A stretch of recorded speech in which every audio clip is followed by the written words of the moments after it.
Hello students. Tissue चार प्रकार के होते हैं, उनमें से हमने तीन टाइप्स के जो टिश्यू थे उनको डिस्कस किया लास्ट के लेक्चर्स के अंदर। आज हम डिस्कस करेंगे fourth type of tissue, that is nerve tissue. Nerve tissue जो होता है ये आपके ब्रेन के अंदर पाए जाते हैं और ब्रेन के 20% हिस्से को न्यूरॉन, देखो दो तरीके के सेल्स पाए जाते हैं आपके ब्रेन के अंदर, जहाँ लगा लीजिए आपकी पूरे नर्वस सिस्टम के अंदर। एक तो होते हैं न्यूरॉन्स, दूसरे होते हैं गलियल सेल्स। गलियल सेल्स जो होते हैं 80 to 90% होते हैं और जो नर्व सेल होते हैं वो 10 to 20% होते हैं सिर्फ। ठीक है, अब न्यूरॉन्स के अंदर ऐसी कोई चीज नहीं होती, ये खुद को डिवाइड नहीं कर सकते, ये स्टम सेल से बनते हैं। देखो स्टम सेल क्या होता है। स्टम सेल जो होता है ये क्या करता है ना, मतलब कि आपकी बॉडी को जनरेट करने के लिए स्टम सेल का ही पूरा का पूरा रोल है। स्टम सेल खुद को किसी भी शेप में कन्वर्ट कर सकता है, किसी रूप में वो है, खुद को एपिथेलियम बना सकता था, वो खुद को कनेक्टिव टिश्यू बना सकता था, वो खुद को न्यूरॉन बना सकता था। ठीक है, अब जो कनेक्टिव टिश्यू अभी भी जनरेट कर रहा है स्टम सेल, जो बोन मैरो होती है उसके अंदर बहुत सारे ब्लड के टाइप्स जैसे WBC, RBC, ये सब कुछ स्टम सेल से बनते हैं। बोन मैरो जनरेट करती है ब्लड को स्टम सेल से। ठीक है, स्टम सेल की खासियत है ये दो तरीके के सेल बना सकता है। ये पेरेंट स्टम सेल है तो ये क्या बनाएगा, एक चाइल्ड स्टम सेल बना देगा। एक तो स्टम सेल ही बना देगा खुद को, ठीक है। दूसरा क्या बना देगा, कोई भी सेल बना देगा, चाहे ब्लड बना दे, WBC बना दे, चाहे RBC बना दे, चाहे प्लेटलेट्स बना दे। ठीक है, तो ये इसकी खासियत है। स्टम सेल खुद को किसी भी शेप में कन्वर्ट कर सकता है और शुरू में जब बॉडी जनरेट हो रही होती है तो स्टम सेल खुद को न्यूरॉन्स के रूप में भी कन्वर्ट कर सकता है। तो न्यूरॉन्स किससे बने हैं, स्टम सेल से बने हैं। एक बार बनने के बाद ये खुद को इंक्रीज कर सकते हैं, साइज इंक्रीज कर सकते हैं ये खुद की। ठीक है, लेकिन खुद को डिवाइड नहीं कर सकते। जैसे एपिथेलियम है, एपिथेलियम के अंदर आपने क्या पढ़ा था, उसके अंदर सेंट्रोसोम पाए जाते हैं। सेंट्रोसोम्स क्या करते हैं, खुद उसको डिवीजन, सेल डिवीजन के अंदर हेल्प करते हैं। एपिथेलियम जो होता है उसके अंदर अगर एक सेल है वो, तो उसका न्यूक्लियस क्या होगा, दो के अंदर विभाजित हो जाएगा, डबल हो जाएगा और धीरे धीरे उसको क्या कर देगा, डबल में कन्वर्ट कर देगा, अलग कर देगा, दो सेल बना देगा। ठीक है, तो पेरेंट सेल और चाइल्ड सेल दो बन जाएंगे। ठीक है, तो ये सिस्टम रहता है एपिथेलियम के अंदर। वो कब होता है, जब कट लग गया तो उसको ज्वाइन करना है, जोड़ना है, तो एपिथेलियम खुद को डिवाइड करना शुरू कर देता है। तो ये डिवीजन किस में होती है, सिर्फ एपिथेलियम टिश्यू और कनेक्टिव टिश्यू। कनेक्टिव टिश्यू देखो बोन ब्रेक कर गई, बोन को दोबारा जुड़ना है तो वो खुद के सेल्स को, कनेक्टिव टिश्यू से बनी हुई है, खुद के सेल्स को रिवाइज करती रहती है। तो ये क्या होता है, ये उसके अंदर क्या पाए जाते हैं, सेंट्रोसोम्स पाए जाते हैं जिनके अंदर ये पॉसिबल है। लेकिन न्यूरॉन्स के अंदर सेंट्रोसोम नहीं पाए जाते, न्यूरॉन्स खुद को डिवाइड नहीं कर सकते। ठीक है, इसीलिए जो कैंसर्स होते हैं वो भी किस में होते हैं, जो एपिथेलियम है या कनेक्टिव टिश्यू है उनके अंदर कैंसर्स हो जाते हैं बहुत सारे तरीके के, क्योंकि सेल डिवीजन ही तो कैंसर है। अगर अनोनिमसली होने लग गया, अगर रैंडमली होना शुरू कर दे सेल डिवीजन, तो उसको अपन कैंसर बोलते हैं। तो कैंसर का कारण क्या है, सेल डिवीजन ही तो है। लेकिन न्यूरॉन्स के अंदर ये पाए ही नहीं जाते सेंट्रोसोम, इसलिए सीधा न्यूरॉन्स के अंदर कोई कैंसर नहीं होता, सेल डिवीजन नहीं होगी। लेकिन इसकी सपोर्ट के लिए 80 to 90% क्या पाया जाता है, गलियल सेल्स पाया जाता है, गलिया, जिसको अपन शॉर्ट फॉर्म में बोलते हैं।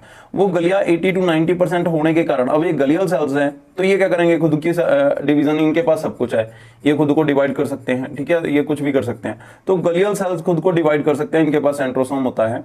तो जितने भी ट्यूमर्स हैं वो ट्यूमर्स कहाँ होंगे, कहाँ जनरेट होंगे, वो गलियल सेल्स के अंदर पाए जाएंगे। ठीक है, तो गलियल ब्रेन ट्यूमर हो जाता है, ब्रेन ट्यूमर का क्या कारण होता है, गलियल सेल्स होते हैं। तो ट्यूमर्स जितने भी हैं वो सारे उसके लिए रिस्पॉन्सिबल कौन होगा, गलियल सेल्स रिस्पॉन्सिबल होंगे। और उनकी जो काउंटिंग है वो भी 80 to 90% है। जितने आपके न्यूरॉन्स हैं उसका लगभग 80 से 90%, ये 10% ही है न्यूरॉन्स, और जो गलियल सेल्स हैं वो 80 to 90% है। इतने गलियल सेल्स पाए जाते हैं आपकी बॉडी के अंदर। अब जो न्यूरॉन्स होते हैं ये, इनके अंदर क्या कुछ होता है, सबसे पहले आप एक डायग्राम बना लेते हैं न्यूरॉन का। न्यूरॉन्स दो तरीके के होते हैं बेटा, इसको बोलते हैं non myelinated neuron, non myelinated neuron, और इसको बोलते हैं माइलिनेटेड न्यूरॉन।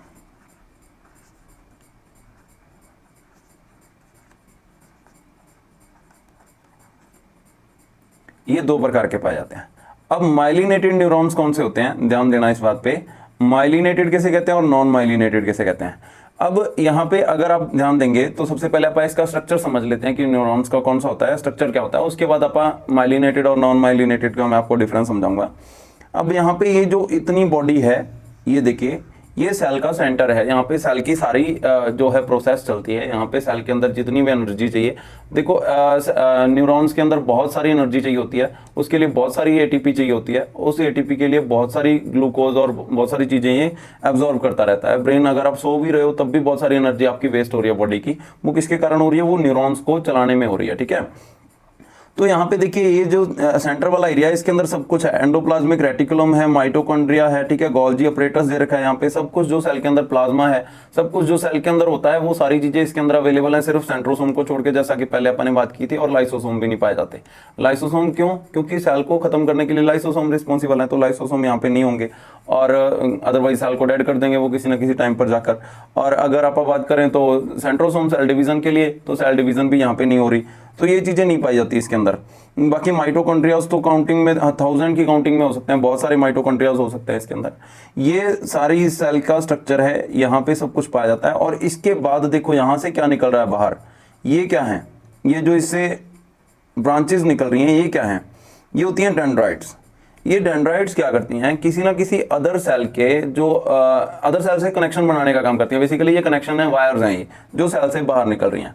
अब देखो यहाँ पे कोई ना कोई और सेल होगा, अदर सेल होगा, न्यूरॉन होगा अदर, उसकी जो एक ब्रांच जाके इस सेल से जाके जुड़ेगी, ठीक है, और एक कुछ अदर सेल और होंगे, मतलब कि बहुत सारे सेल्स एट द एंड जाके इस सेल के साथ कनेक्शन बनाएंगे, जिसके कारण इंपल्स जो है आगे की आगे ट्रांसफर की जा सके। एक इंपल्स को इसके अंदर से क्रॉस करवा के दूसरी न्यूरॉन तक भेजने का काम कौन कर रहा है, ये डेंड्राइट्स कर रहे हैं। ठीक है, अब सबसे बड़ा डेंड्राइट इसके अंदर होता है, देखो यहाँ पे अपन ने जो चीजें बनाई हैं इसके अंदर आपको डेंड्राइट्स दिखाई दे रहे हैं। अगर आप इसके अंदर ध्यान दें थोड़ा सा, तो यहाँ पे देखो एक बहुत बड़ा डेंड्राइट दिखाई दे रहा है, ये वाला यहाँ से लेकर यहाँ तक, ये डेंड्राइट सबसे बड़ा है। इस सबसे बड़े डेंड्राइट को क्या बोलते हैं, एक्सॉन बोलते हैं। ठीक है, ये हर एक सेल के अंदर एक ही पाई जाती है एक्सॉन, मतलब कि एक लार्ज डेंड्राइट, और इसकी आगे चल के ब्रांचेस होती हैं। ठीक है, यहाँ पे जैसे ये बनाई हुई हैं, देखो ये ब्रांचेस बन गई इसकी, ठीक है, ये ब्रांचेस बन गई इसकी, और ये क्या है, किसी अदर सेल के डेंड्राइट। अब इसको एक्सॉन बोलते हैं। एक्सॉन की ये वाली जो लास्ट वाला एरिया है इसको बोलते हैं टर्मिनल ब्रांचेस, टर्मिनल ब्रांचेस, ये टर्मिनल ब्रांचेस कहलाती हैं। अब ये टर्मिनल ब्रांचेस क्या है, किसी अदर सेल के डेंड्राइट से जाके जुड़ेंगी। जैसे ये डेंड्राइट हैं, ये डेंड्राइट किसी अदर सेल की जो ब्रांचेस हैं, टर्मिनल ब्रांचेस हैं, उनसे जाके जुड़ेंगे जी। ठीक है, कोई अदर सेल होगा उसकी जो टर्मिनल ब्रांचेस होगी उससे जाके ये जुड़ेंगे।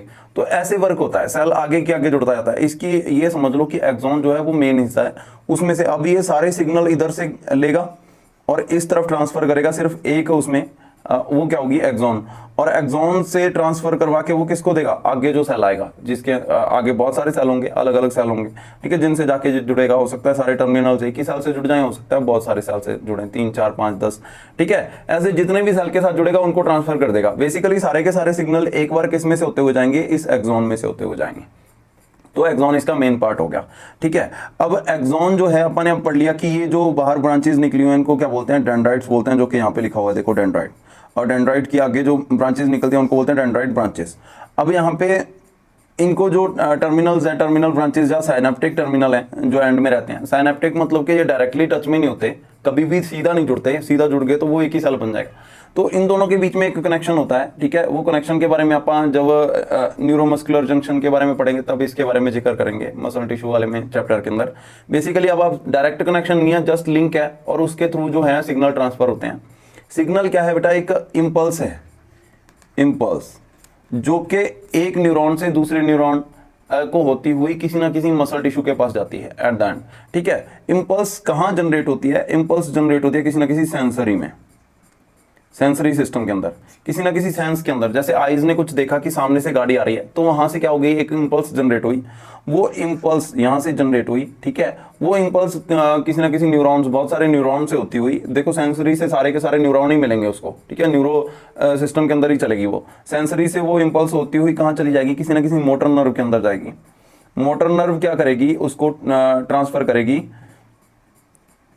मोटर नर्व क्या करेगी, उसको ट्रांसफर करेगी किसी ना किसी मसल के अंदर, और वो मसल क्या करेंगे, मूवमेंट को कंट्रोल करेंगे। कि अब जैसे गाड़ी चला रहे हो, आपको सामने से कोई व्हीकल आता दिख रहा है, तो वहां से क्या है, एक सेंसरी ने सिग्नल दिया कि सामने से गाड़ी आ रही है, और वो मोटर नर्व को सिग्नल देंगे, और वो मोटर नर्व को सिग्नल देंगे, और मोटर नर्व क्या करेगी, किसी ना किसी मसल को ऑपरेट करेगी ताकि आप गाड़ी को मोड़ सको। ठीक है, तो ये सारा सिस्टम कौन कंट्रोल कर रहा है, ये सारे के सारे न्यूरॉन्स कर रहे हैं। यहां से लेकर सेंसरी से लेकर ये सब काम किसने किया, डिफरेंट टाइप के न्यूरॉन्स ने किया, जो कि इसके रास्ते में आ रहे थे। ठीक है, ये सारे सिस्टम। अब यहाँ पे देखो, मैंने आपको इतना एरिया जो अपन ने कवर किया, ये इसको अपन क्या बोलते हैं, एक्सॉन बोलते हैं। मैंने आपको बताया कि बहुत ही इंपॉर्टेंट एरिया है, क्योंकि सारे सिग्नल्स जो हैं वो एक सेल के थ्रू होते हुए इस एक्सॉन में से होते हुए जाते हैं। तो देखो, अब ये इम्पल्स जो है, ये एक इलेक्ट्रिकल सिग्नल है, जिसको अपन स्टिमुली भी बोलते हैं। देखो स्टिमुली, तो ये स्टिमुली क्या है, एक इलेक्ट्रिकल सिग्नल है जो कि इस एक्सॉन में से होता हुआ जा रहा है। तो यहाँ पे क्या है, लीकेज के चांसेस भी हैं। लीकेज, अगर लीकेज होती है तो उसके कारण क्या होगा, सिग्नल स्लो हो जाएंगे। ठीक है, बहुत सारा डाटा जो है रास्ते में ही लूज हो जाएगा।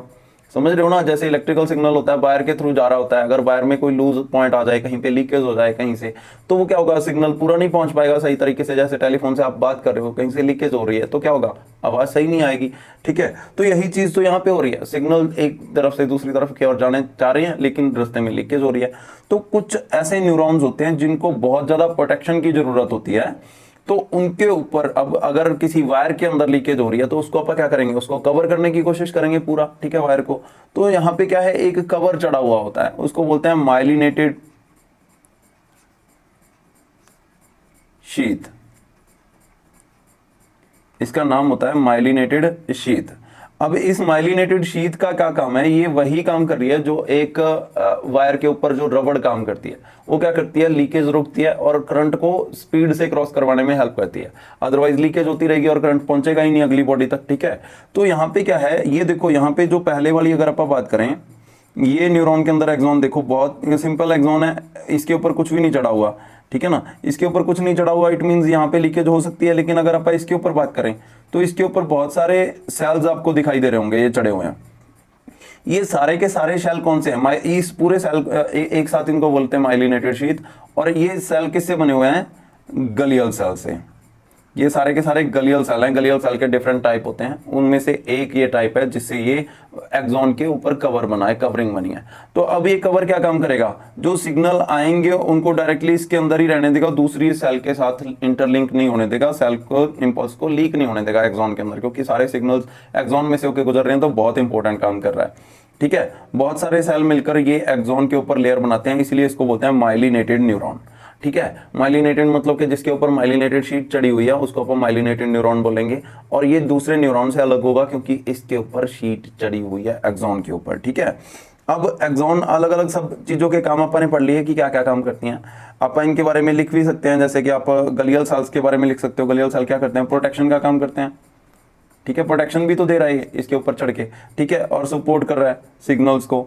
ठीक है, तो ये इसका काम हो गया, माइलिनेटेड शीट ही बोल सकते हो आप इसको। ठीक है, उसके अलावा डेंड्राइट्स क्या काम करते हैं, कनेक्शन बनाने का काम करते हैं अदर सेल्स के साथ। ठीक है, ये लिख सकते हो। एक्सॉन क्या करती है, सिग्नल पास करती है। ठीक है, ये सारे आपने इसके जो वर्किंग है अलग अलग जो अपन ने अभी समझी है इतने टाइम में, वो सारी आप अलग अलग करके इनको लिख सकते हो। ठीक है, तो बेसिकली न्यूरॉन्स के बारे में इतना ही था, बहुत ही छोटा सा टॉपिक है न्यूरॉन। इसके बारे में अगले चैप्टर जब अपन नर्वस सिस्टम पढ़ेंगे उसके अंदर डिटेल में पढ़ेंगे कि सब ये जो इसके अंदर मिला के, अब देखो ये एक सेल है, ये सिंगल सेल है, और ऐसे बहुत सारे सेल मिलके नर्वस टिश्यू बनाते हैं, नर्व टिश्यू बनाते हैं। ठीक है, तो नर्व टिश्यू क्या है, a group of tissues of neurons. Neurons tissue का एक group of cells of neuron, neuron के सेल का ग्रुप है। ठीक है, जिससे मिलकर ये न्यूरॉन बने हुए हैं। ठीक है, नर्वस सिस्टम बना हुआ है आपका पूरा का पूरा, CNS DNS बना हुआ है। चलिए आज के लिए इतना ही, नेक्स्ट लेक्चर के अंदर अपन नेक्स्ट चैप्टर के बारे में जिक्र करेंगे। Thank you so much.